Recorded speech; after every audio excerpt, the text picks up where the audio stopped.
The crystal tumbler slipped from my trembling fingers. I watched it fall, suspended in that infinite second before impact, the amber liquid catching the dim overhead lights, refracting into 1,000 liquid diamonds. Then came the crash, sharp, unforgiving.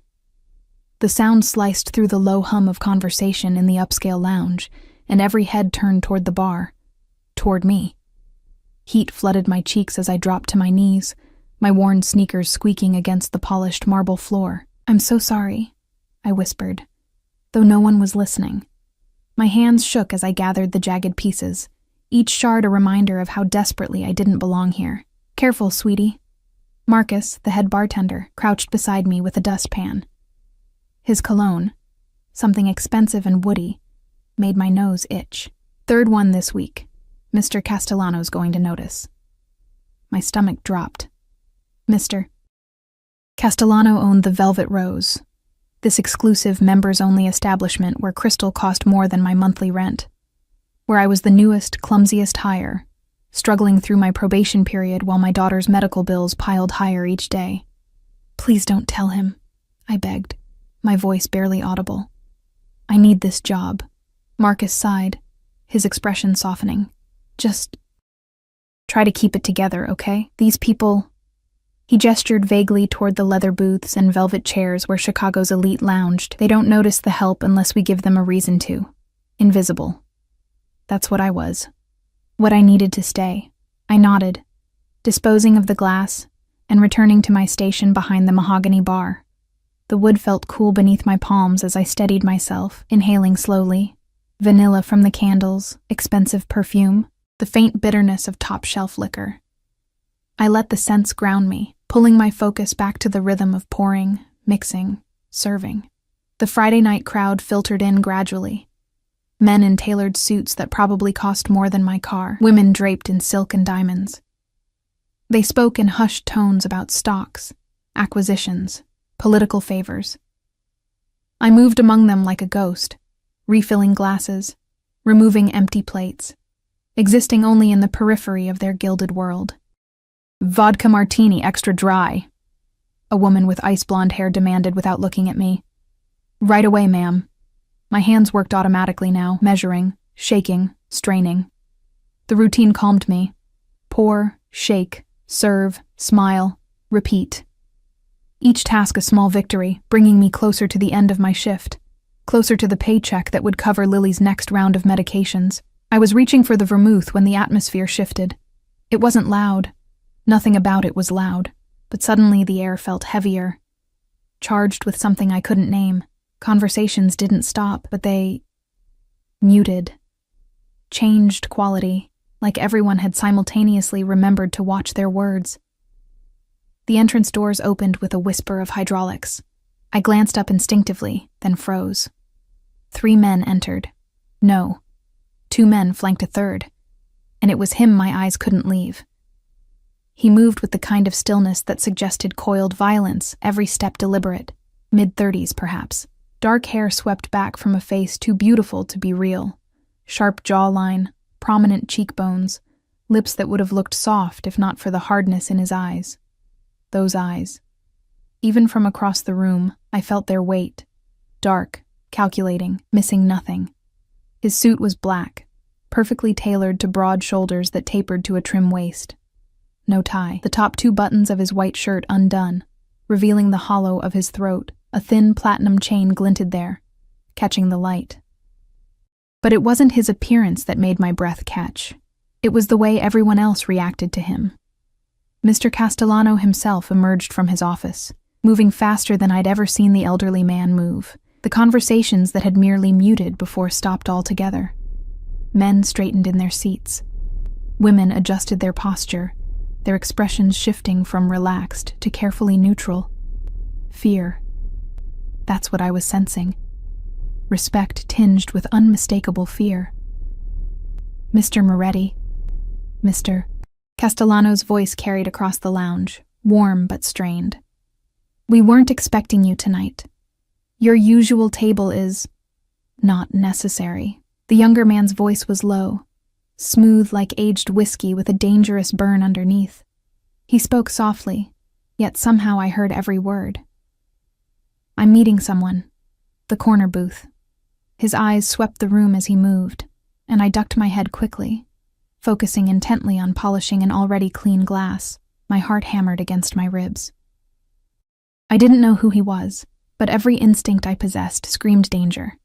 The two men who'd entered with him positioned themselves strategically, one near the entrance, one near the hallway to the restrooms.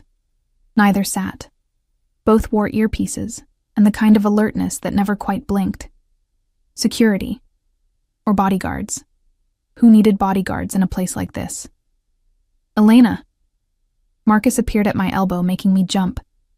"VIP service for booth 7. Don't mess this up. Who is—" "Don't ask questions. Just bring him whatever he wants. Smile, and for God's sake don't drop anything." My palms were already sweating as I approached booth 7, carrying a leather-bound menu that probably cost more than my weekly groceries. The corner booth was the most secluded in the lounge, surrounded by frosted glass panels that offered privacy while still allowing a view of the entrance. Strategic. Everything about this man seemed strategic. He sat with his back to the wall, one arm draped casually along the booth's edge, but his fingers drummed a slow rhythm against the leather. A platinum watch caught the light, understated, but I recognized the brand. Patek Philippe. 6 figures, minimum. I stopped at a respectful distance. "Good evening, sir. Can I get you something to drink while you wait?" He didn't look at me immediately. His gaze remained fixed on the entrance, tracking something, or someone. When he finally turned those dark eyes my way, the intensity nearly made me step back. "Macallan 25. Neat. 2 glasses." His voice wrapped around me like smoke. Soft, but impossible to ignore. "Right away, sir."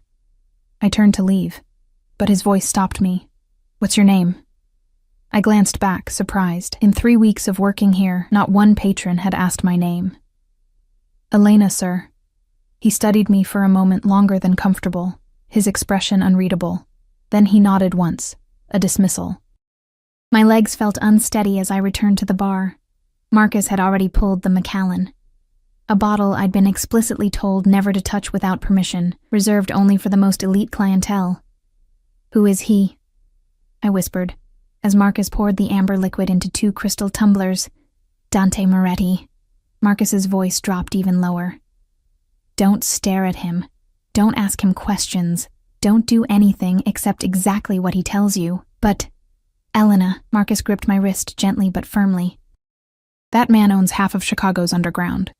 The other half doesn't cross him because they want to keep breathing. Understand?"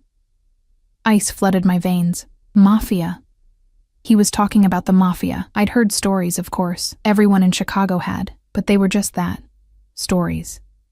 Urban legends about shadowy figures who controlled things from behind legitimate business fronts.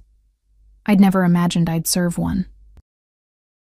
The glasses trembled slightly as I carried them back to booth 7, each step feeling like walking toward a cliff's edge. Dante Moretti hadn't moved, but now a second man sat across from him. Older, heavy-set, sweating despite the lounge's cool temperature. "Wasn't my fault," the older man was saying, his voice pitched with desperation. "I was told the shipment would arrive. Excuses bore me, Vincent." Dante's tone remained soft, almost gentle. Somehow that made it more terrifying. "You had one task. You failed. Please, I have a family. So did the men who died because your incompetence allowed that warehouse to be raided." I set the glasses down as quietly as possible, my hands somehow steady despite the terror coursing through me. "Don't look. Don't listen. Don't exist." "Will there be anything else, sir?" My voice came out surprisingly normal. Dante glanced at me, and for just a second, something flickered in those dark eyes. Then it was gone. "No, leave us." I practically fled back to the bar, my pulse racing. Marcus shot me a knowing look but said nothing. I busied myself with unnecessary tasks, trying to ignore the sick feeling in my stomach. What kind of place was this? What had I stumbled into? My phone buzzed in my pocket, probably the hospital calling about Lily again. My baby girl, only 6 years old, fighting leukemia with more courage than I could ever muster. Every treatment cost thousands we didn't have. Every day I feared the call that would tell me the insurance had run out, that there were no more options. That's why I was here.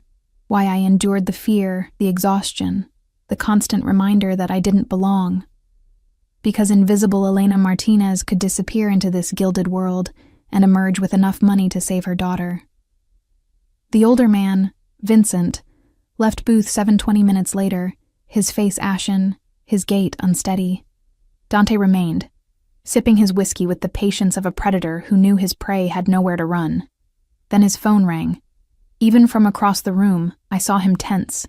He answered, listened, then spoke 2 words. "Handle it." He stood abruptly, his bodyguards moving instantly to flank him. But as he strode toward the exit, his eyes swept the lounge one final time and landed directly on me. Our gazes locked for perhaps 3 seconds. 3 seconds that felt like 3 hours. His expression revealed nothing, but I felt examined, catalogued, seen in a way that made me want to hide. Then he was gone, taking that oppressive presence with him. The lounge seemed to exhale collectively. "See?" Marcus said beside me, startling me again. "Invisible. That's how you survive around men like that."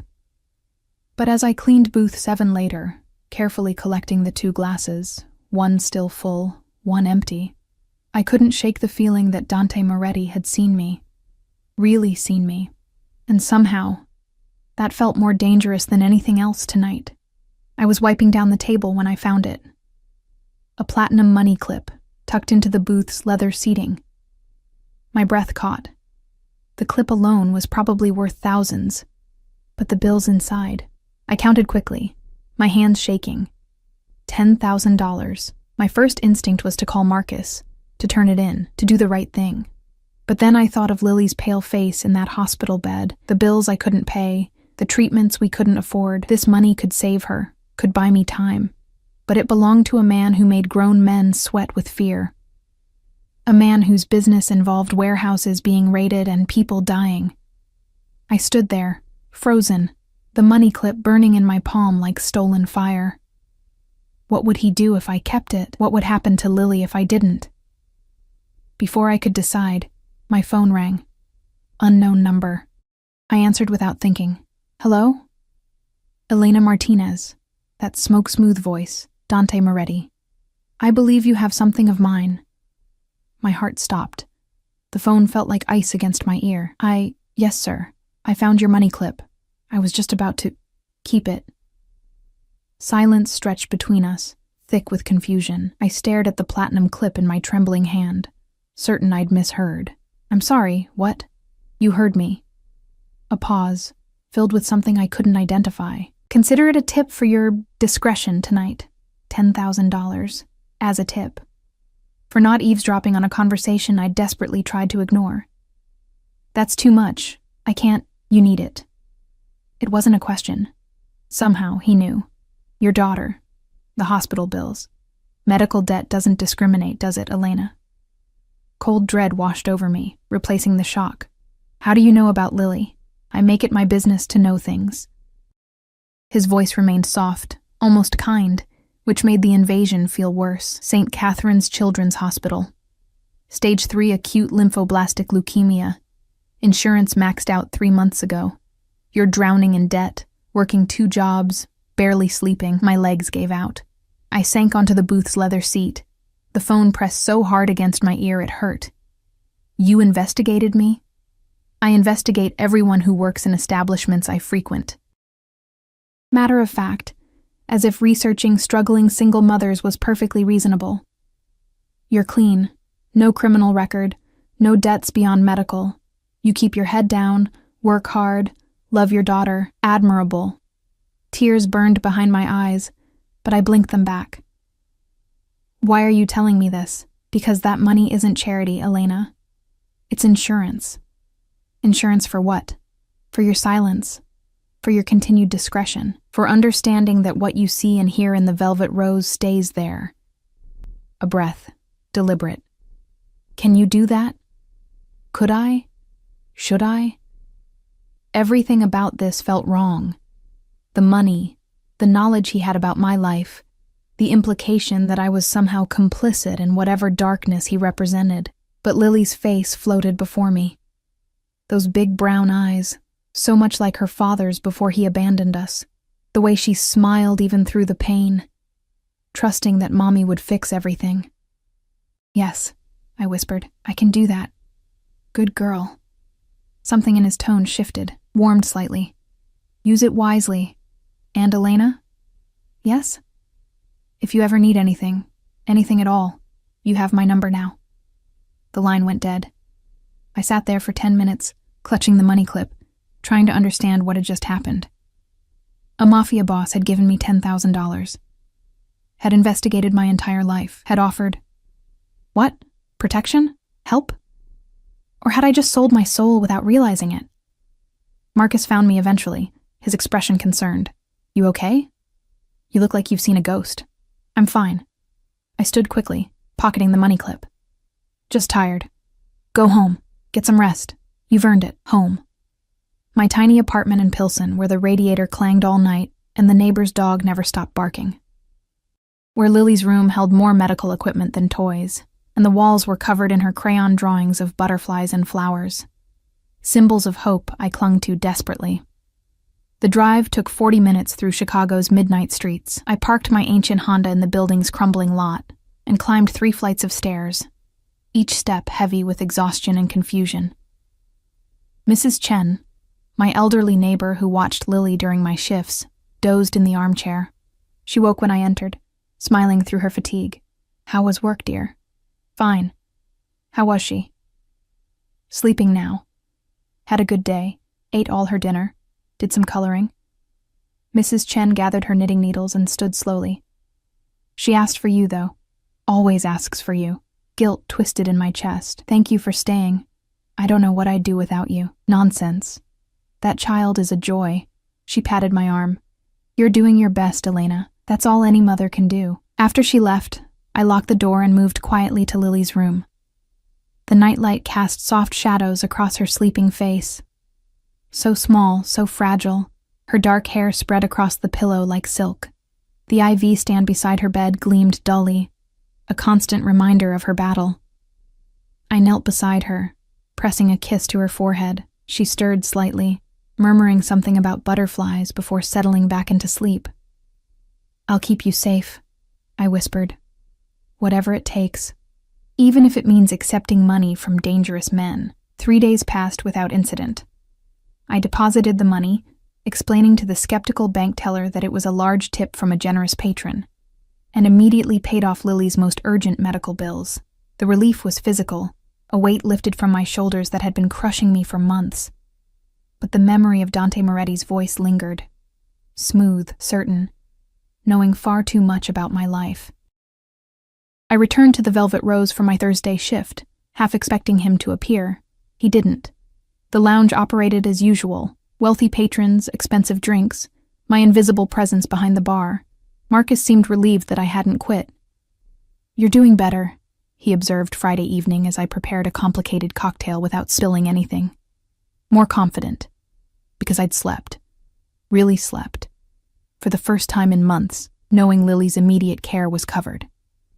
Because the panic that had been my constant companion had eased, just slightly. Because I'd made a deal with the devil, and so far, he hadn't collected. Saturday night arrived with unexpected winter rain. The lounge was quieter than usual, the weather keeping even Chicago's elite at home. I worked the early shift, grateful for the slower pace. I was restocking the top-shelf vodka when I heard it. That shift in atmosphere, the subtle change that made my skin prickle with awareness. I turned slowly, already knowing what I'd see. Dante Moretti stood just inside the entrance, water droplets glistening in his dark hair. He wore charcoal gray tonight. Suit, shirt, even his tie was a shade darker.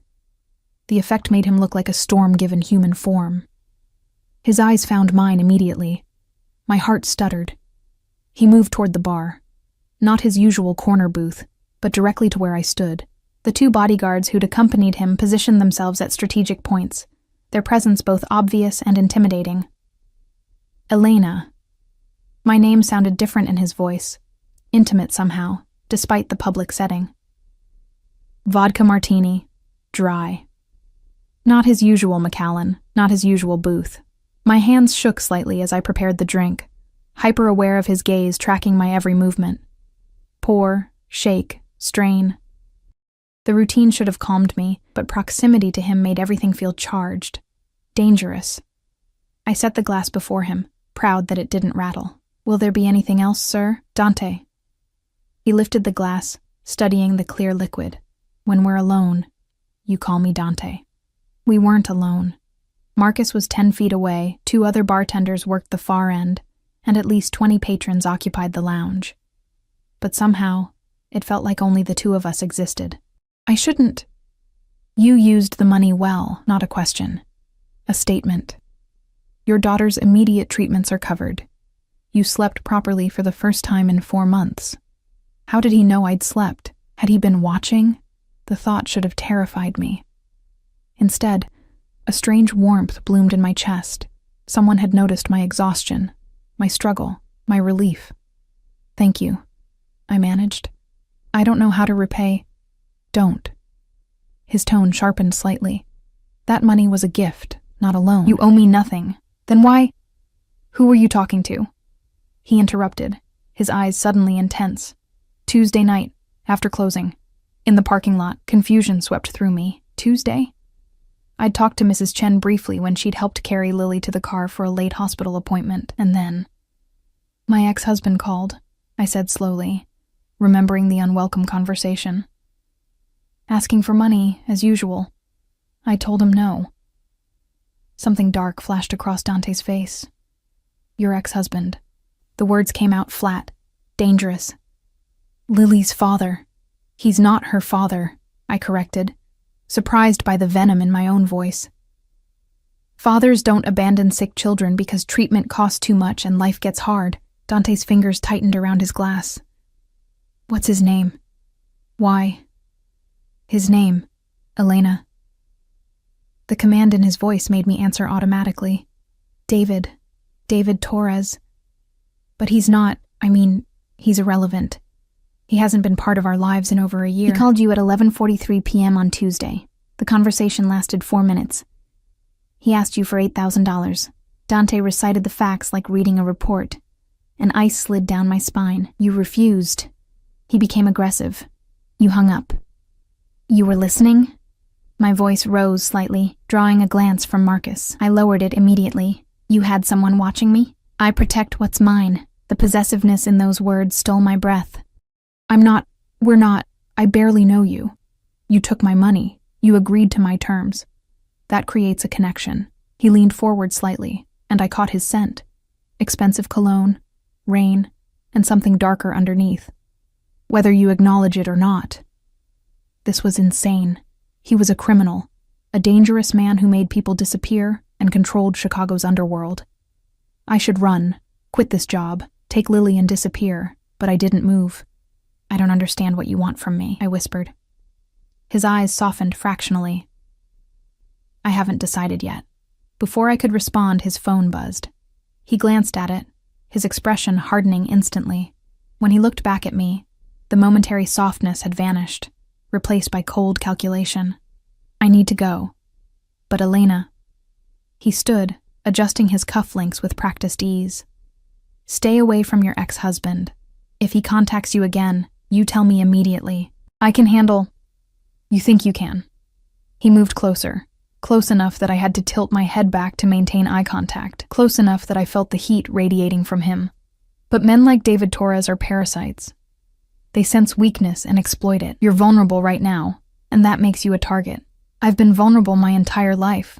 I shot back, finding unexpected courage. I've survived just fine. A slow smile curved his lips. The first genuine smile I'd seen from him. It transformed his face from coldly beautiful to devastatingly handsome. You have spirit. I like that. Then he was gone, his bodyguards falling into formation around him as they exited into the rain. I stood there, gripping the bar's edge, trying to process what had just happened. Marcus appeared at my elbow. "What did he say to you?" "Nothing important." The lie tasted bitter. "Elena." Marcus's voice dropped to barely audible. "Be careful.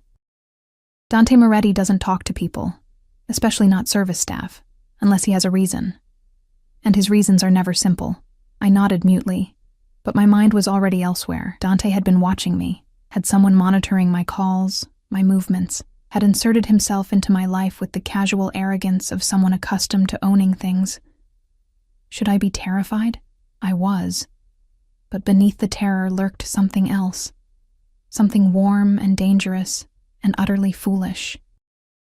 For the first time in years, someone powerful was looking at me, really looking at me, and seeing more than just invisible Elena, the struggling single mother, the girl who'd never be good enough. Dante Moretti saw me, and God help me, part of me wanted to be seen. My shift ended at midnight. The rain had intensified, turning the streets into rivers of reflected neon. I ran to my car, already soaked by the time I reached it. The engine sputtered twice before catching. I made a mental note to schedule maintenance I couldn't afford, then pulled out of the lot. I was halfway home when I noticed the headlights behind me. Black SUV. Expensive. Following at a consistent distance through every turn. My heart rate spiked. Was it Dante's people? Or someone else? I drove faster, taking a random turn. The SUV followed. Another turn. Still there. Panic clawed at my throat. I grabbed my phone with shaking hands, pulling up the unknown number from 3 days ago. It rang once before he answered. "Someone's following me," I gasped. "I know." Dante's voice was calm, utterly unruffled. "That's my driver. He's making sure you get home safely." Relief and anger warred within me. "You can't just—" "I can and I will. You're under my protection now, Elena. Accept it. This is crazy. This is how I keep what's mine safe." A pause. "Drive home. Marcus will follow you inside, check your apartment, then leave. This is not negotiable." The line went dead. I glanced in the rearview mirror. The SUV maintained its distance, neither threatening nor yielding. Protection or possession. I wasn't sure there was a difference anymore. The SUV followed me all the way to my building, idling at the curb as I parked. A man emerged, not one of the bodyguards from the lounge, but someone new. Tall, broad-shouldered, with a scar cutting through his left eyebrow. He wore dark jeans and a leather jacket, looking more like a bouncer than a chauffeur. "Marcus?" He introduced himself gruffly, though his eyes were kind. "Mr. Moretti asked me to make sure everything's secure. That's not necessary. Ma'am, with respect, I have my orders." He gestured toward the building's entrance. "After you." What choice did I have? I led him upstairs, each step feeling surreal. A week ago, I was invisible. Now I had a Mafia boss's driver escorting me home like I was someone important, someone worth protecting. Mrs. Chen opened her door as we reached my floor, her eyes widening at the sight of Marcus. I gave her what I hoped was a reassuring smile. Just a friend making sure I got home safe. The rain, you know. She nodded slowly, clearly unconvinced, but retreated into her apartment. Inside, Lily still slept peacefully, her small chest rising and falling with each breath. Marcus moved through the apartment efficiently, checking windows, the fire escape, even inside closets. His professionalism made the whole situation feel both more legitimate and more absurd. "All clear," he announced quietly, careful not to wake Lily. "I'll be outside for a few hours. If you need anything, call this number." He handed me a card with a single phone number printed on it. "Don't hesitate." Why is he doing this? The question escaped before I could stop it. Marcus paused at the door, his expression unreadable. "Mr. Moretti doesn't explain himself to anyone, ma'am. But if he's protecting you, there's a reason. Best not to question it." After he left, I locked the door and leaned against it, my legs suddenly weak. Through the window, I could see the SUV parked below, a silent sentinel in the rain-soaked night. Sleep came fitfully, haunted by dark eyes and dangerous promises. Sunday morning arrived with pale sunshine filtering through my threadbare curtains. Lily woke early, her energy surprisingly good, a rare gift I treasured. We spent the morning on the couch, her curled against my side as we watched her favorite cartoons. "Mama?" She looked up at me with those impossibly large eyes. "Are we going to be okay?" My heart clenched. 6 years old, and she already carried the weight of our situation. "Of course, baby. Why would you ask that?" "Mrs. Chen said you've been working a lot. that you're tired. She twisted a strand of my hair around her finger. A nervous habit. I don't want you to be sad anymore. Tears blurred my vision. I pulled her closer, pressing kisses into her hair. I'm not sad when I'm with you. You're my sunshine, remember? You're Butterfly, she corrected, using the nickname I'd given her when she was born. Butterflies are stronger than sunshine. They absolutely are. We spent the afternoon coloring, her favorite activity. She drew elaborate gardens filled with flowers and butterflies while I sketched clumsy houses and trees. Normal. This was normal, and I clung to it desperately. My phone buzzed around 3, unknown number, but I recognized it now. I stepped into the kitchen before answering. Hello? How is she today? Dante's voice, smooth and concerned, as if checking on sick children was perfectly natural for a crime lord. Better. Good energy. I kept my voice low. How did you... I have her medical records. I know her bad days from her good ones. A pause. There's a specialist at Northwestern Memorial. Dr. Sarah Chen. She's one of the best pediatric oncologists in the country. I can't afford... You're not listening, Elena. I've already arranged a consultation. Tuesday morning, 9 a.m. Transportation will be provided. Anger flared, hot and sudden. You can't just make decisions about my daughter without asking me. I can. And I did. No apology in his tone. This doctor could extend Lily's life, improve her prognosis significantly. Would you refuse that because of pride? The words hit like a physical blow.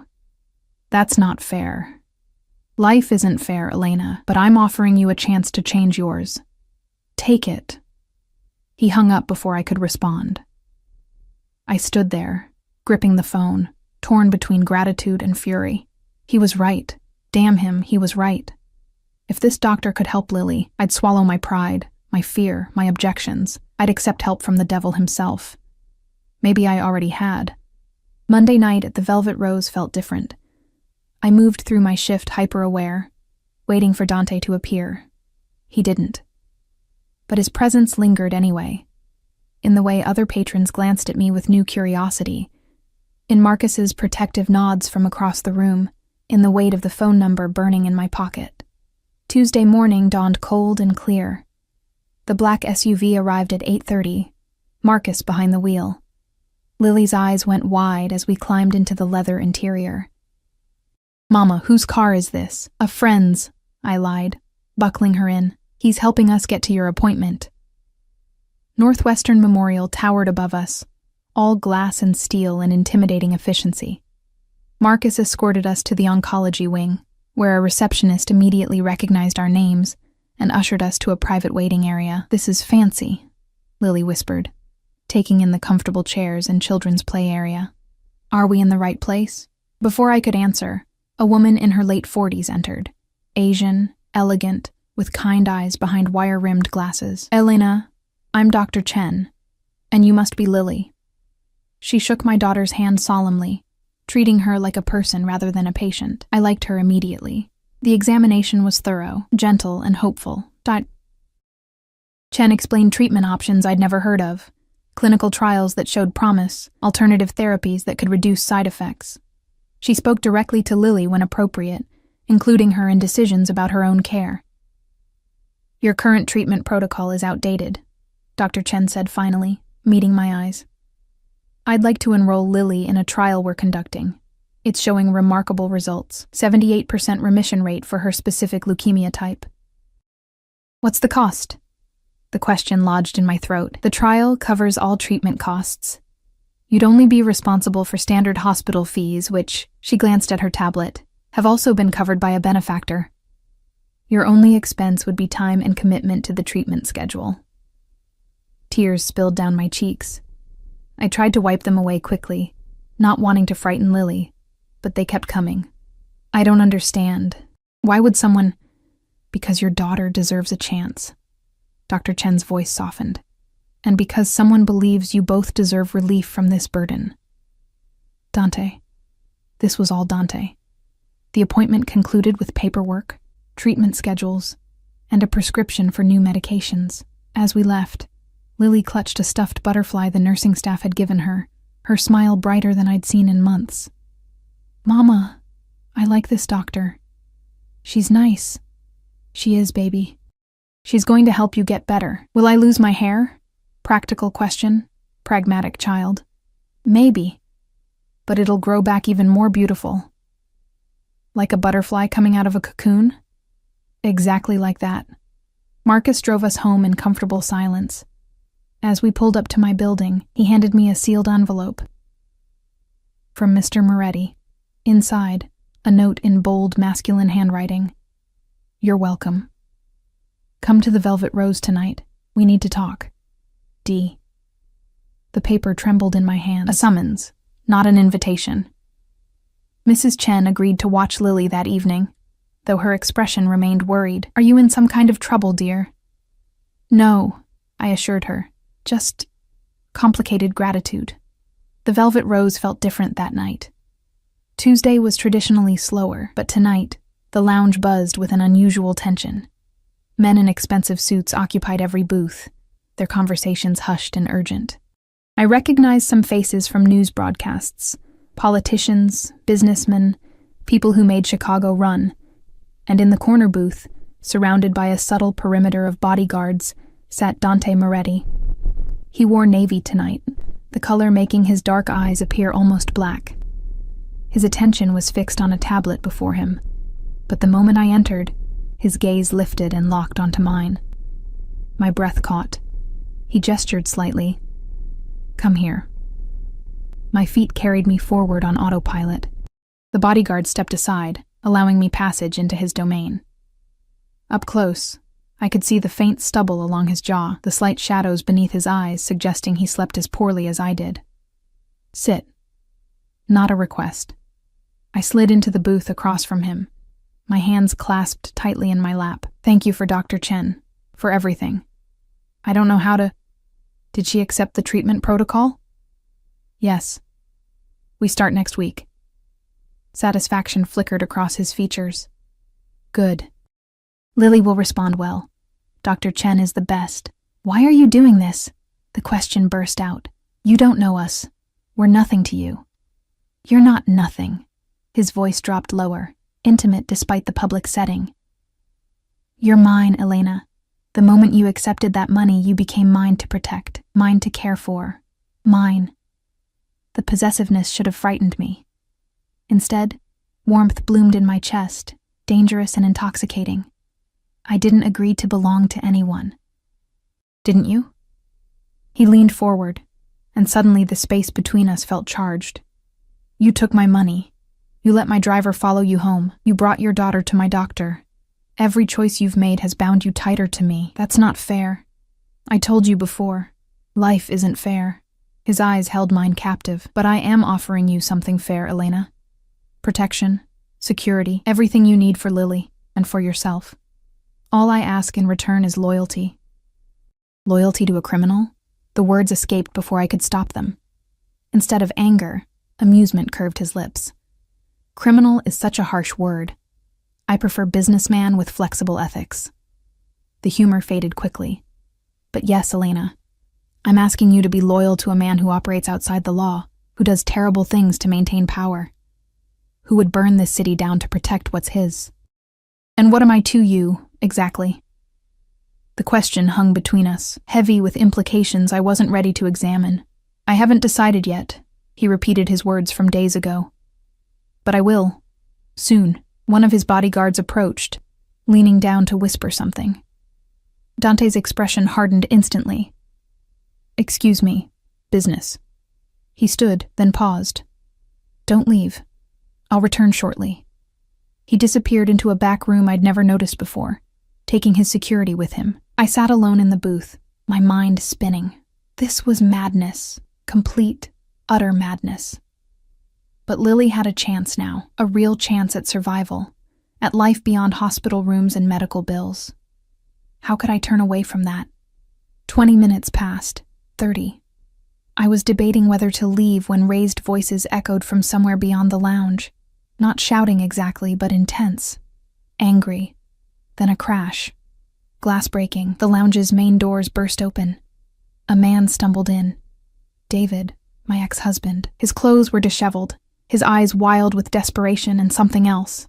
Drugs, probably. He'd always had a weakness for substances when life got difficult. Elena. He spotted me immediately, lurching toward the booth. There you are. You think you can ignore my calls? Refuse me when I need help? I stood quickly, putting the table between us. David, you need to leave. This isn't the place. Isn't the place? He laughed, high and manic. I heard about your fancy new job. About the money you suddenly have. You can afford that specialist for Lily, but you can't help me out? That money isn't mine. Bullshit. You always had money hidden away, always holding out on me. He grabbed my wrist, his grip bruising. I'm Lily's father. I have rights. You have nothing. The voice came from behind David, cold as winter ice. Dante stood there, flanked by his bodyguards. But it was him, the controlled fury radiating from him, that made David release me and stumble backward. Who the hell are you? David demanded, trying for bravado and failing. The man who's going to make you wish you'd stayed away. Dante moved forward with predatory grace. You grabbed her. Put your hands on what's mine. Yours? David's drug-addled brain finally caught up with his situation. His face paled. Look, man, I didn't know she was we have history, and you abandoned your daughter when she needed you most. You've harassed Elena for money you have no right to. And now... Dante's voice dropped to barely above a whisper, somehow more terrifying than any shout. You put your hands on her in my establishment. 2 bodyguards grabbed David, immobilizing him instantly. Dante, please. I found my voice. He's not worth it. Just let him go. He hurt you. Dante's eyes never left David's face. No one hurts what's mine. I'm not... Yes, you are. He finally looked at me, and the intensity in his gaze stole my breath. You are mine, Elena. The sooner you accept that, the easier this becomes. He turned back to David, who'd begun whimpering. Get him out of here. Make sure he understands that if he ever contacts Elena again, ever speaks her name, thinks about her, breathes near her, there won't be enough left of him to identify. They dragged David out through a back exit, his protests fading into the night. Silence descended on the lounge. The other patrons had very deliberately returned to their conversations, seeing nothing, hearing nothing. Dante approached me slowly, gently taking my wrist where David had grabbed it. A bruise was already forming, purple against my pale skin. His jaw clenched. Did he hurt you anywhere else? No. I'm fine. You're not fine. His thumb traced the bruise with devastating gentleness. But you will be. I promise you that. This is insane, I whispered. All of this. You can't just claim people. I can claim you. His eyes met mine, dark and certain. Because you don't want to be invisible anymore, do you, Elena? You want someone to see you, to protect you, to make sure you and Lily never struggle again. He was right. God help me, he was absolutely right. I'm terrified of you, I admitted. Good. He smiled slightly. Fear will keep you careful, but Elena... He lifted my chin with gentle fingers, forcing me to maintain eye contact. I will never hurt you. Never. You and Lily are under my protection now, and that means something. It means everything. What do you want from me? Everything. Simple, honest, devastating. Your trust, your loyalty, your presence. I want you to stop fighting this connection between us and accept that you're mine now. I barely know you. Then let's fix that. He released me, gesturing to the booth. Sit.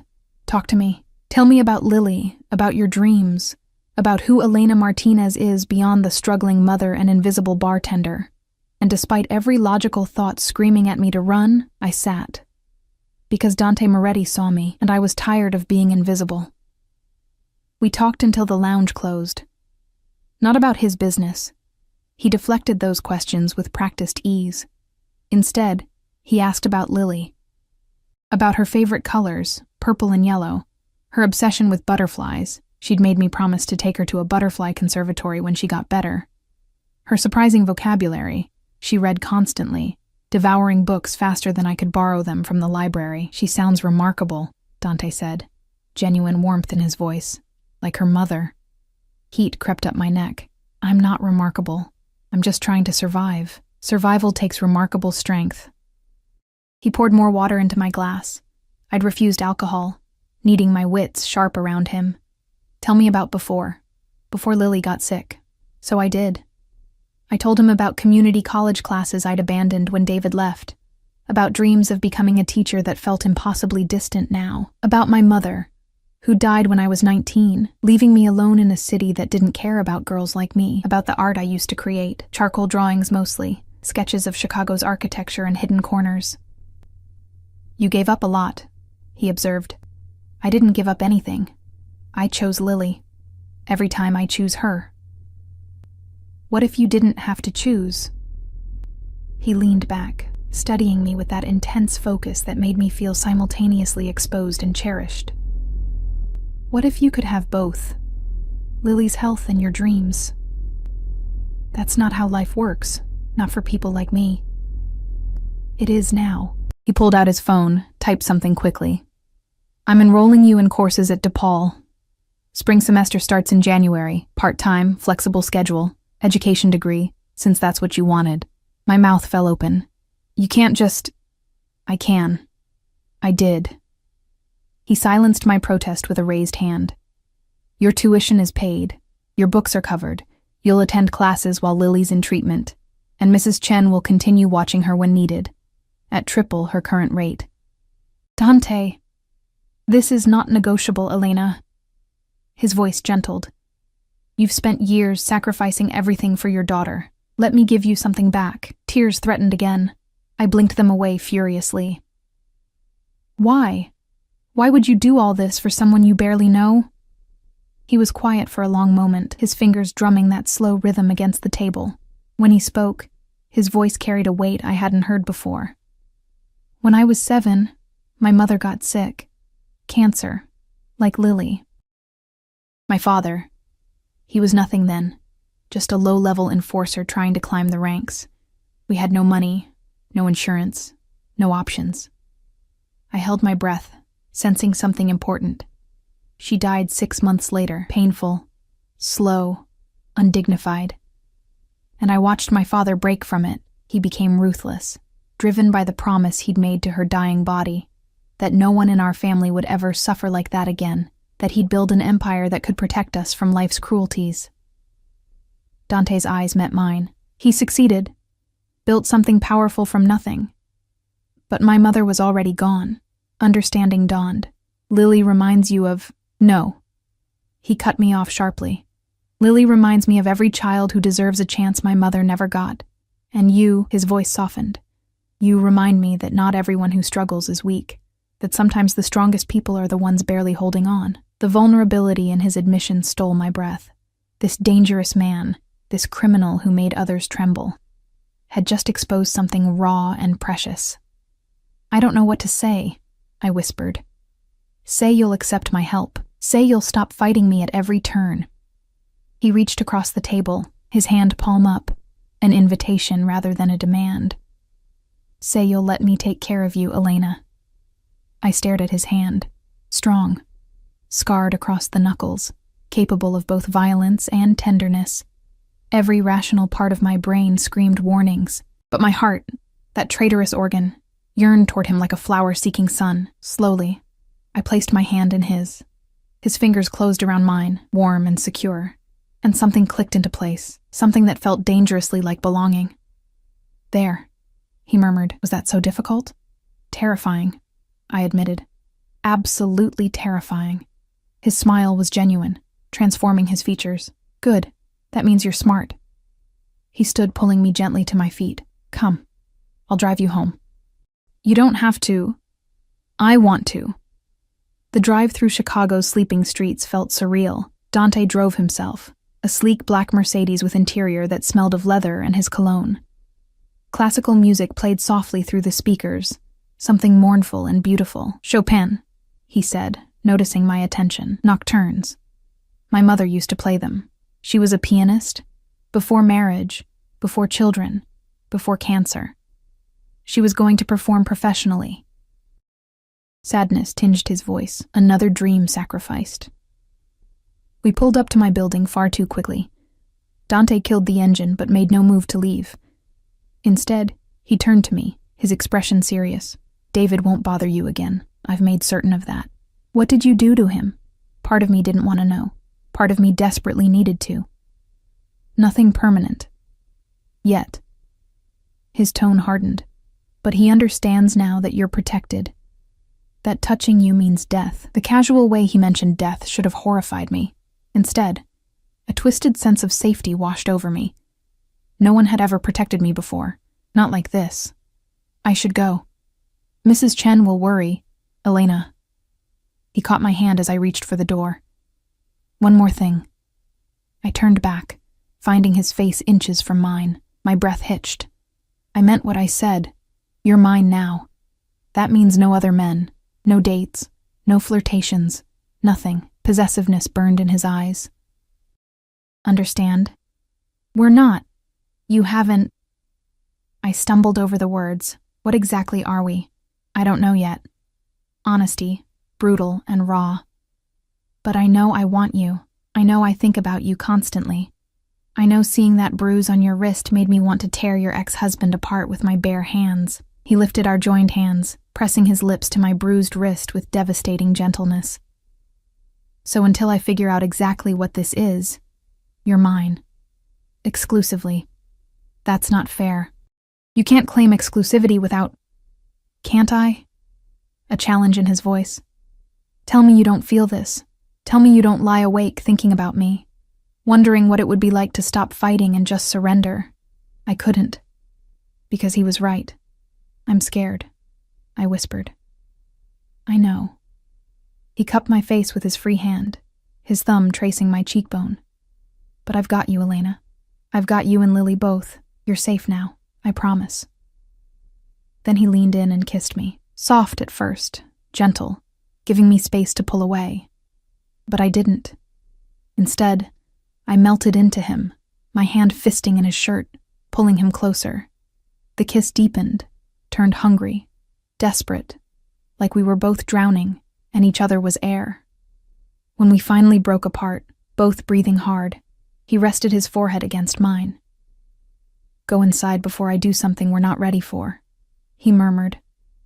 I nodded mutely, climbing out of the car on shaking legs. At my building's entrance, I turned back. He'd rolled down his window, watching me with an intensity that made my knees weak. "Good night, Dante.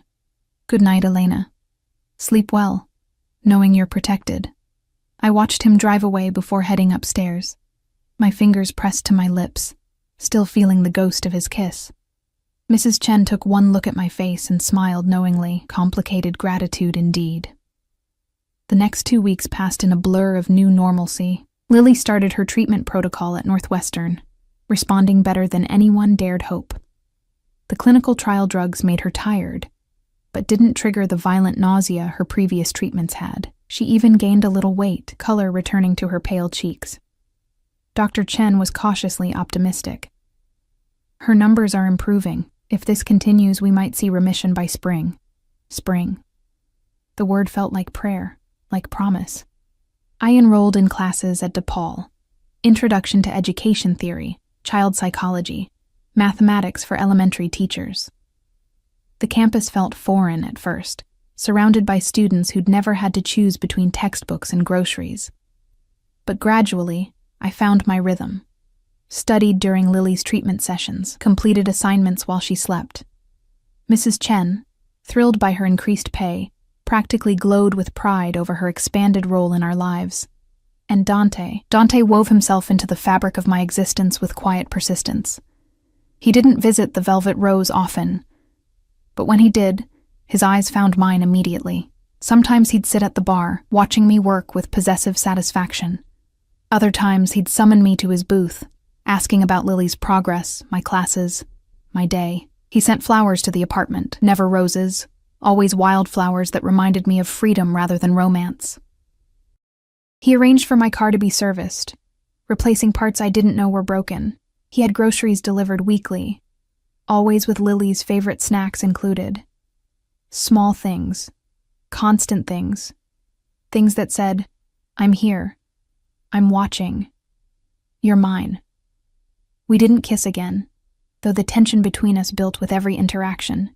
He'd touch my hand, my wrist, the small of my back when guiding me through doorways. Each touch burned, leaving me aching for more, but he maintained distance, as if waiting for something. I didn't realize what until Thursday night, 3 weeks after David's confrontation.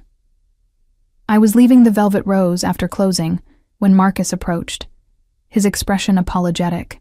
Mr. Moretti requests your presence. There's a situation. Dread pooled in my stomach. What kind of situation? He'll explain. Please, ma'am, it's important. We drove through Chicago's dark streets to a neighborhood I didn't recognize. Industrial. Abandoned. The kind of place people disappeared into. The Mercedes pulled up to a warehouse, its exterior nondescript, but guarded by multiple men with weapons barely concealed. Marcus led me inside. The warehouse interior had been converted into something between an office and a fortress. Expensive furniture contrasted with concrete floors and exposed beams. Security monitors lined one wall, showing various locations throughout the city, and in the center, seated behind a massive desk, was Dante. He stood immediately when I entered, concern flickering across his features. Elena, I'm sorry to call you here so late. What's wrong? Is it Lily? Panic edged my voice. No, Lily's fine. He came around the desk, taking my hands. This is about something else. Someone else. He gestured to a chair in the corner. David sat there, bound and gagged, his face bruised, eyes wide with terror. My stomach dropped. Dante, what? He violated our agreement, Dante said calmly, as if discussing weather rather than a bound man. Made contact with Lily's hospital. Tried to claim parental rights, hoping to access her medical trust fund. White-hot rage replaced my fear. He did what? The hospital denied him, of course. I'd already ensured that. But the attempt... Dante's voice hardened. The attempt was enough. He pulled a gun from his desk drawer, the metal gleaming dully under the warehouse lights. My breath stopped. I brought you here because this decision affects you and Lily, because he's her biological father, regardless of his abandonment. Dante held the weapon loosely, almost carelessly. You get to choose, Elena. I can end him now, permanently remove this threat. Or I can let him live, knowing he might resurface someday. Might try again to hurt you or claim Lily. You're asking me to decide whether you kill him? My voice came out strangled. I'm giving you power over the situation. Over him. Dante's eyes held mine. He took your power once, abandoned you when you needed him most. Now you take it back. David made muffled sounds behind his gag, shaking his head frantically. I looked at him.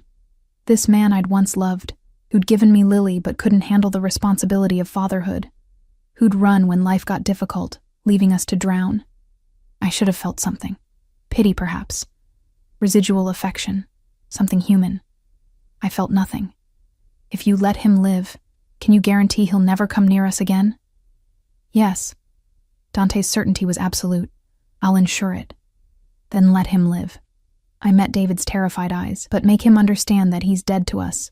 That if he ever speaks Lily's name again, if he ever thinks about approaching us, you'll finish this. Satisfaction gleamed in Dante's expression. He turned to his men. You heard her. Take him to the border. Make sure he comprehends the consequences of return. They dragged David away, his muffled protests fading. I stood there shaking, unable to process what I'd just participated in. Dante set the gun down, approaching me carefully. Are you all right? I essentially threatened a man's life. You protected your daughter. There's a difference. He pulled me against him, his arms encircling me with unexpected gentleness. You did well, Elena. You're stronger than you realize. I buried my face in his chest, breathing in his scent, letting his solidity anchor me. Is this my life now? Making decisions about who lives or dies? No. This was an exception, a singular moment. He tilted my chin up, forcing me to meet his eyes. But it was important that you understood. I will do anything to protect you and Lily. Anything. And I wanted you to have agency in that protection. You're insane. Probably. a slight smile. But I'm your insanity now.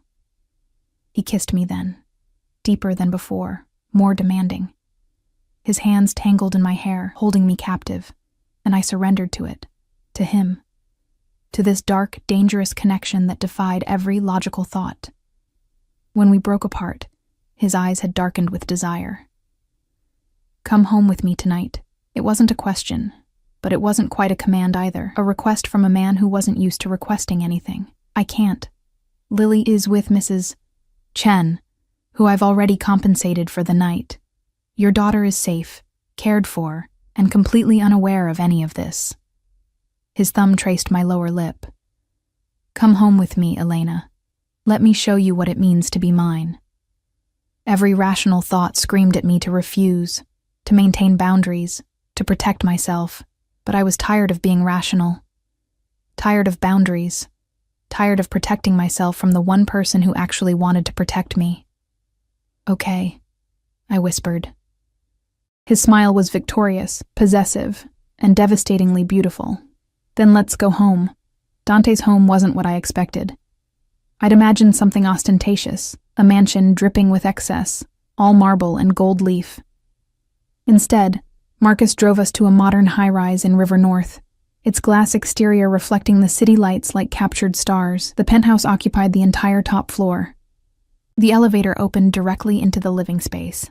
Floor-to-ceiling windows showcasing Chicago's glittering skyline. Minimalist furniture in blacks and grays. Art that looked museum quality on the walls. It's beautiful, I breathed, moving toward the windows. Lake Michigan stretched beyond, dark water meeting darker sky. It's private. Dante came up behind me, his hands settling on my waist. Secure. No one reaches this floor without my permission. A gilded cage, beautiful and isolated. The thought should have frightened me. Instead, I leaned back into his warmth, letting myself feel safe for the first time in years. Tell me something, I said quietly. Something real. Not the dangerous crime lord, not the generous benefactor, just Dante. His breath stirred my hair. For a long moment he was silent. Then, I'm afraid. I turned in his arms, surprised. Of what? Of this. Of you. His hands framed my face with devastating gentleness. I've controlled everything in my life through power and fear. But with you, I have no control. You've gotten under my skin, into my thoughts, and I can't get you out. Don't want to get you out. That terrifies you? Completely. A wry smile. Caring about someone is dangerous in my world. It creates vulnerabilities. Enemies can exploit care, use it as a weapon. Then why let me in? Because the alternative, living without you, is worse. He pulled me closer, until no space existed between us. I've been alone a long time, Elena. Built walls so high nothing could touch me. Then you appeared behind that bar, invisible and struggling, and something in me recognized something in you. What did you recognize? Survival. Strength. The refusal to break no matter how much weight life piles on. His lips brushed my forehead. You're remarkable. And you don't even know it. I rose on my toes, pressing my lips to his. The kiss started gentle, but quickly turned hungry, desperate, as if we'd both been starving and finally found sustenance. His hands moved over me, my back, my waist, tangling in my hair. Possessive but reverent. Elena. He murmured against my mouth. If we do this, there's no going back. You're mine completely. Say yes. Yes. The word escaped without hesitation. Yes, Dante. I'm yours. Something fierce and triumphant flashed in his eyes. Then he was lifting me, carrying me through the penthouse to a bedroom that overlooked the city. He laid me on the bed with unexpected gentleness, his body covering mine. I'll take care of you, he promised between kisses. You and Lily both. Always. I know. And I did. This dangerous man, this criminal who made others tremble, would protect us with everything he had. I trust you. The admission seemed to undo him. He kissed me deeper, his hands learning every curve, every sensitive place, until I was gasping his name like prayer. We came together like a storm meeting the shore. Inevitable, powerful, transformative. He was gentle despite his strength, attentive to every response, every sound I made. When I shattered beneath him, he followed, my name on his lips like benediction. Afterwards, we lay tangled together, his fingers tracing lazy patterns on my skin. Through the windows, Chicago sparkled like scattered diamonds, beautiful and harsh and home. Stay, he murmured into my hair. Not just tonight. Move in here. You and Lily both. I stiffened slightly. That's a big step. I know. But I want you here, where I can protect you properly, where I can wake up next to you every morning. He propped himself up on one elbow, looking down at me. I'm not asking you to give up your independence or your dreams. Keep your classes, your work if you want. But come home to me. Let this be your safe place. What about Lily?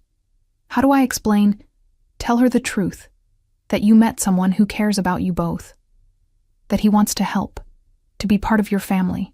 His expression softened. I'm good with kids, Elena. I volunteer at children's hospitals, fund pediatric wings. Let me be good to your daughter. Tears blurred my vision. You really mean this? All of it? Every word. He kissed away the tear that escaped. I don't do anything halfway, Mirena. When I claim something, I keep it, protect it, cherish it. This is crazy. The best things usually are. He smiled. That devastating smile that transformed his face. Say yes, Elena. Take the leap. I thought about my cramped apartment, the constant struggle, the fear that haunted my every decision. Then I thought about this. Safety, security, belonging. A man who saw me and chose me anyway. Yes, I whispered. We'll move in. His kiss was triumphant, possessive, and achingly tender. The transition happened faster than I expected. Within a week, movers had packed our meager belongings and transported them to the penthouse. Dante had an entire wing prepared for Lily, bedroom painted purple, her favorite color, with butterfly decals on the walls and more toys than she'd ever owned. A private room for her medical equipment, close enough for monitoring, but separate enough that she didn't have to sleep surrounded by IV stands and machines. When I brought her to see it, her eyes went impossibly wide. Mama, is this really ours? Really ours, Butterfly? I knelt beside her, brushing hair from her face. Do you like it? It's like a castle. She spun in circles, taking in the space, then stopped suddenly. Is this because of your friend, the one who helped us? Yes. His name is Dante. He's special to me. And he wants to be special to you too, if you'll let him. Is he like a new daddy? Her voice was small, cautious. She barely remembered David, but the abandonment had left scars. I don't know yet, sweetheart, but he's someone who cares about us, who wants to keep us safe. Okay. She considered this with her characteristic seriousness. Can I meet him? Dante had been waiting in the living room, giving us space. When I brought Lily out, I saw something flash across his face. Nervousness. Maybe even fear. This powerful man, afraid of a 6-year-old's judgment. Lily, I said gently. This is Dante. Dante, this is my daughter. He crouched down to her level, making himself less imposing. Hello, Lily. Your mother has told me wonderful things about you. She studied him with those big brown eyes, assessing. Are you the one who made Mama smile again? His expression softened. I try to. Is it working? Yeah. A small smile appeared on her face. She's been happier lately, and she doesn't cry at night anymore. My heart clenched. I hadn't realized she'd heard those midnight tears. Then I must be doing something right, Dante said seriously. I hear you like butterflies. They're my favorite. Mama says I'm her butterfly. Well, I happen to know a place with thousands of butterflies. Would you like to visit? All 3 of us together? Her face lit up like sunrise. Really? When can we go? This weekend, if your mother agrees. He glanced at me, seeking permission. I nodded, throat tight with emotion. Then it's a plan. He offered his hand to Lily. Also, I should tell you, I have a library here. Lots of books. You can borrow any of them. Any of them? She took his hand trustingly. Even the big ones? Especially the big ones. He led her toward a room I hadn't yet explored, leaving me standing there, overwhelmed. He was perfect with her. Patient, attentive, genuine, And Lily, who'd been shy around strangers since her diagnosis, responded to him with surprising openness, maybe because children sensed truth better than adults. And the truth was that Dante genuinely cared. Weeks became months. Fall surrendered to winter, Chicago transforming into a snow globe city of white and gray. Lily's treatment continued with remarkable success. By December, Dr. Chen confirmed she was in remission. Remission. The word felt like winning the lottery, like miracles made manifest. My classes progressed well. I discovered I loved teaching theory, loved understanding how children learned and grew. My professors praised my insights, especially when I drew from experience with Lily and Dante. Dante became home, not just the penthouse, though I'd grown to love waking up surrounded by glass and sky, but him. His steady presence, his fierce protection, his unexpected gentleness. He attended Lily's hospital appointments, learned her medication schedule, read her bedtime stories in his smoke-smooth voice that made even fairy tales sound dangerous and romantic. He kept his criminal activities separate from our life, but I wasn't naive. I saw the late-night phone calls, the meetings with dangerous men, the occasional bruise he'd deflect questions about. But he never brought violence home, never let that darkness touch Lily or me. Christmas arrived with unexpected magic. Dante transformed the penthouse into a winter wonderland. Tasteful decorations, a massive tree Lily helped decorate, presents that made her squeal with delight. "You spoil her," I murmured Christmas morning, watching Lily tear through wrapping paper with childlike abandon. "I spoil you both." He pulled me against him, pressing a kiss to my temple. "Get used to it." Mrs. Chen joined us for Christmas dinner. Dante had insisted, since she'd become family. She'd accepted our unconventional situation with surprising grace, though she still occasionally gave me knowing looks when Dante was particularly possessive, which was always. He touched me constantly, a hand on my back, fingers laced with mine, arms around my waist, public declarations of ownership that should have bothered me, but instead made me feel cherished. That evening, after Lily had fallen asleep surrounded by new toys and Mrs. Chen had gone home, Dante led me back to the windows overlooking the city. "I have one more gift for you," he said quietly. "Dante, you've already given me everything." "Not everything." He pulled a small box from his pocket, and my breath caught. Ring box. That was definitely a ring box. "Don't panic," he said with a slight smile. "I'm not proposing. Not yet. But I wanted you to have this." He opened the box, revealing a platinum band set with 3 stones, 2 smaller diamonds flanking a larger butterfly-shaped sapphire in deep purple. "The sapphire represents Lily," he explained softly. "Her strength, her beauty, her transformation. The diamonds represent you and me, protecting her, loving her, surrounding her with light." He removed the ring, taking my right hand. "This goes here, on your right hand, not your left.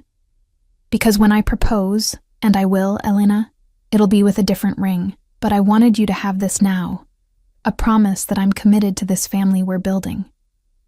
Tears spilled down my cheeks as he slid the ring onto my finger.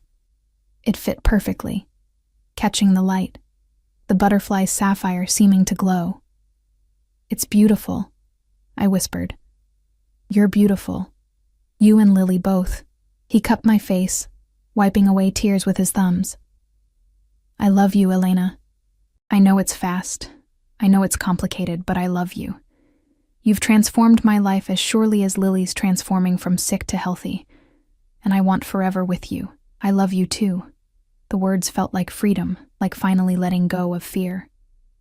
"God help me, I love you, Dante Moretti." His kiss was deep, possessive, filled with promise. When we broke apart, he rested his forehead against mine. "Thank you," he murmured. "For what?" "For seeing past the monster. For trusting me with your daughter. For letting me love you both." He pulled back slightly, his dark eyes serious. "I know what I am, Elena. I know the terrible things I do, but with you and Lily, I get to be something else, something better. You're not a monster."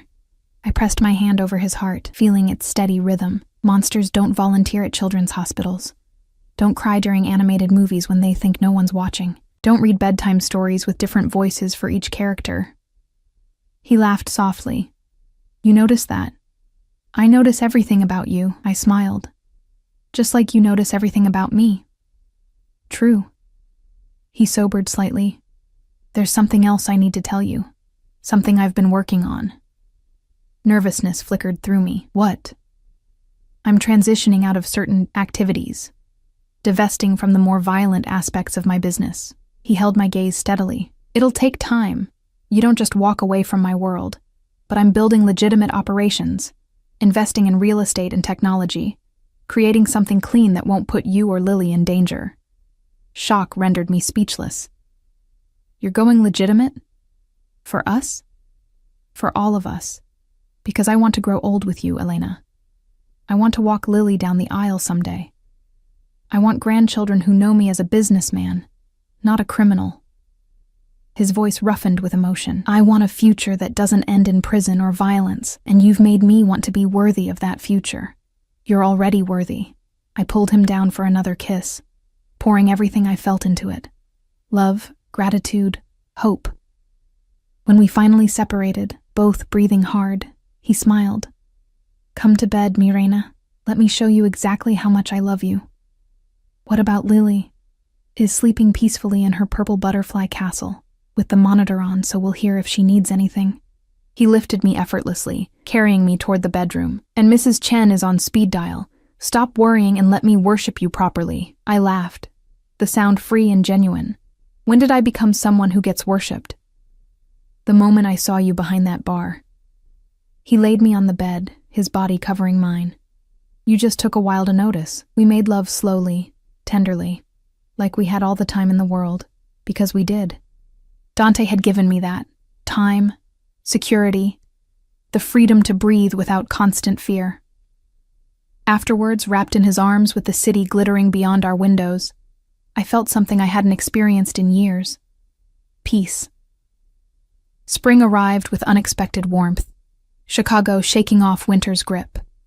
The butterfly conservatory visit Dante had promised became a monthly tradition.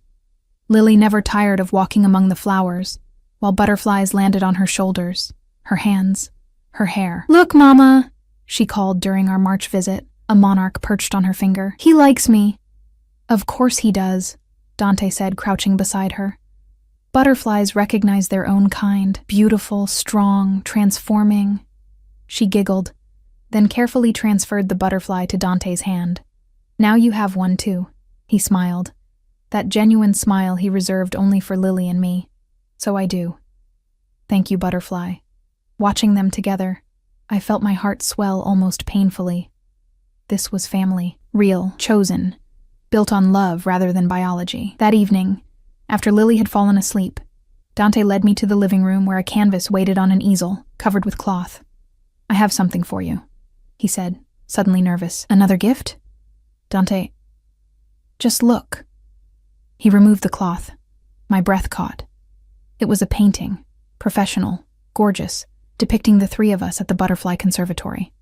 Dante and I stood on either side of Lily, all of us laughing as butterflies swirled around us.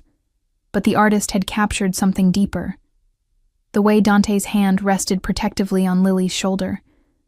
The way I leaned slightly into him. The way we formed a complete unit. I commissioned it from that artist you admire, he explained. Based on photographs from our visits, I wanted to capture this. Us. Together. Happy. Something permanent. Tears blurred the image. It's perfect. We're perfect. He pulled me against him. You, me, Lily. This family we've built. It's everything I never knew I needed. I never thought I'd have this, I admitted. After David left, after Lily got sick, I thought happiness was something other people got. Not me. You deserve happiness, Elena. You deserve everything. He tilted my chin up, his eyes serious. Which brings me to something important. Before I could ask what, he was dropping to one knee. My heart stopped. I know I said I'd wait, he began, pulling a different box from his pocket. But I've learned that waiting is overrated. Life's too short, too uncertain. And I know, absolutely know, that I want to spend every remaining day of mine with you. He opened the box, revealing a stunning ring platinum band with a perfect round diamond, flanked by smaller purple sapphires. Elena Martinez, will you marry me? Let me be your husband, Lily's father in every way that matters, and give you the forever you deserve? Yes. The word came out choked with tears. Yes, Dante. Absolutely yes. He slid the ring onto my left hand, where it belonged, and stood, lifting me into his arms and spinning me around. When he set me down, his kiss was deep, claiming, "Perfect, I love you," he murmured against my lips. "My queen, my heart, my everything." I held up my hand. "I love you too," watching both rings catch the light, the promise ring on my right, the engagement ring on my left. "Though you really do spoil me." "Get used to it. You're marrying a man who shows love through excess." He grinned. "Speaking of which, I should probably ask Lily's permission. She should have a say in this." We told her the next morning over breakfast. She looked between us, processing, then launched herself at Dante with surprising force. "Does this mean you'll really be my daddy?" she asked, her face pressed into his chest. "If you'll have me." His voice was rough with emotion. "I know I can't replace your biological father." "You already did." She pulled back, her expression serious beyond her years. "He left. You stayed. You take care of Mama and me. That makes you my real dad." Dante's eyes glistened with unshed tears. "Then yes, Butterfly. I'm your dad now, forever." She hugged him again, and I watched these two people I loved most complete each other. My daughter who'd survived impossible odds. My fiancé who'd transformed from danger into safety. My family. We married in June, a small ceremony in the penthouse surrounded by the people who mattered. Mrs. Chen, Dr. Chen, a few of Dante's legitimate business associates, and Marcus, who'd become a trusted friend. Lily served as flower girl, scattering purple petals and beaming with pride. When Dante and I exchanged vows, promising forever, I meant every word. This man had saved us, not just financially, but emotionally, spiritually. He'd given us hope when we had none, safety when we were vulnerable, love when we felt invisible. "I see you," he whispered during our first dance, echoing that moment months ago when everything changed. "I've always seen you, Elena, and I always will." "I see you too." I pressed closer. Not the crime lord or the dangerous man. Just Dante, who loves butterflies and bedtime stories, and me. Especially you. He kissed me softly, sweetly, as our family and friends applauded. Life wasn't perfect. Dante still had business complications. Enemies who occasionally surfaced, reminders that his past couldn't be completely erased. But he kept that darkness away from us, maintaining the safe haven he'd promised. I graduated with my teaching degree 2 years later, immediately getting hired at an elementary school near our home. Lily continued thriving, her remission holding strong, her hair growing back thick and beautiful. She started second grade with energy and joy I'd once feared she'd never have.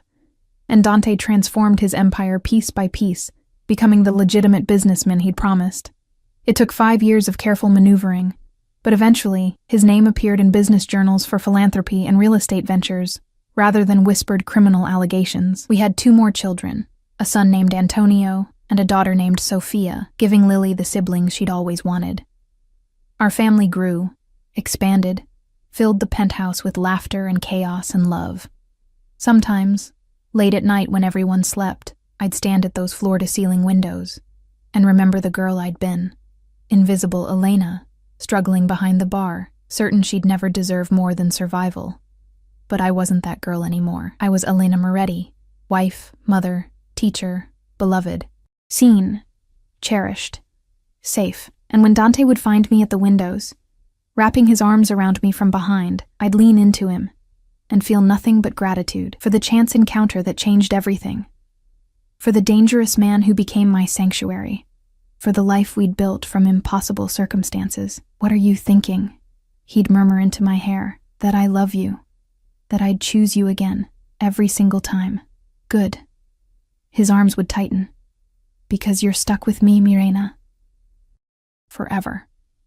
Forever sounded perfect. And as I turned in his arms to kiss him, Chicago glittering beyond our windows like captured stars, I knew one absolute truth.